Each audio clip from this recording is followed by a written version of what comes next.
Chase with DS Diving. It's March 7th. We're here with the Azor.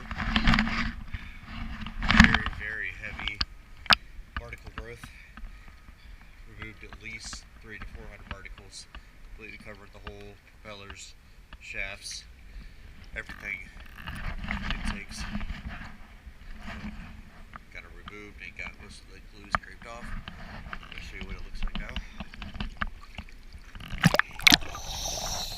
now.